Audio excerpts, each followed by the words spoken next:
we just came from, only a few months ago, half a year ago, from seeing Godzilla -1, a low budget, excellent movie. And it wasn't just excellent, because it wasn't from the West. It was excellent because it was cinematography, editing, characters, story. The whole job lot worked together. And on a very affordable budget.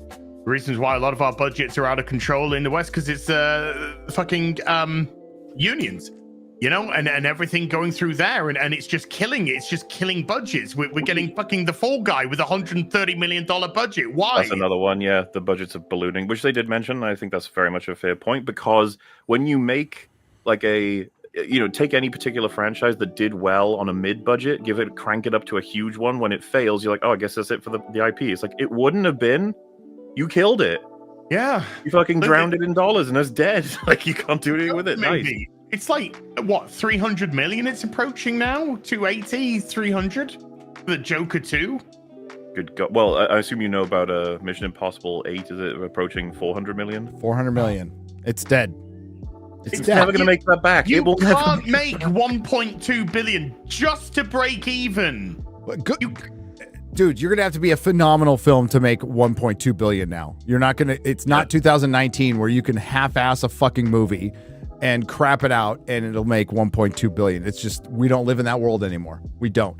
And that's where the shift has happened. When you make Barbie, Oppenheimer, Top Gun Maverick, when you make movies that are universally loved, not necessarily by me with all of those, but they're universally loved for the most part, they're going to do really well. Dune did really well. But what gets hurt is those mid movies, Rising Tide Lifts All Boats doesn't work for Hollywood anymore. So the mid movies, because of the release window and because of the brand damage, they have done that. Brand damage is the loss of trust that Hollywood has with its customer, because it's attacked its fucking even Red Letter Media had that attitude within their video when they just said audiences are dumber now. It's like, oh, really? Maybe audiences are fucking smarter now, dipshit. Oof. Maybe they figured this stuff out. And everybody wants to base it on Furiosa, a movie that I liked. I don't think it's the greatest fucking movie ever made, and I don't think it was going to be a hit. I never thought it was going to be a hit. It's niche. It's super niche. Yeah. And yeah. I talked to a drinker about it, and I just feel like in a very sterile sort of bean counting environment, if you give me the premise of Furiosa, I'd be like, guys, looking at the numbers of Fury Road, I don't think this is a good idea. Like, and you'd be like, oh, because they don't like women. It's like, this is not a financially good choice. The amount of budget you're spending on this is insane. Like, we can't, your film, and it's not enough action in it, I don't think, in order to like really bet that you can get people coming back. Fury Road, I understand why people had repeat watches.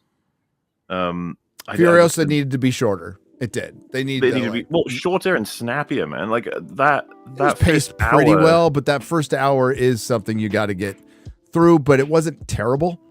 The first thought I had though was like, I can totally enjoy this character study sort of thing. We get all of the information we can need, but I've said on Open Bar, I don't know if this is blockbuster material. It's going to make all of the money. It's not.